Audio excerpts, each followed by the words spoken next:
road forms the eastern boundary of the wilderness study area, and this is our wilderness proposal over here, La Paloma Canyon. The Brokeoff Mountains are a range of mountains in southeastern New Mexico. Lincoln National Forest, Carlsbad Caverns National Park, and Guadalupe Mountains National Park are all part of that. Starting from the bottom down there, all the way up to that top line, there are more caves and rock shelters than I could count. The Brokeoffs are part of a wilderness study area. They've already done about half of it, and our concern is the other half of those mountains. Absolutely. Oh, God. Coming from Florida to New Mexico, I was startled because I came from a place of large flowers, big trees, lots of big wildlife, and it took me a long time to understand that everything here is small.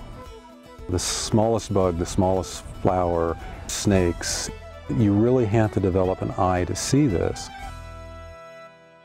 If you fly into El Paso, you would notice that on both sides of the road there are huge quarries.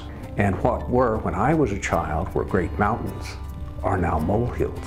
And I can see that same sort of thing being done with the Brokeoffs. The Brokeoffs have watercourses that are pristine and that haven't been impacted yet. And I think there's a high risk of this area, if it doesn't become a wilderness area, being developed by the oil industry.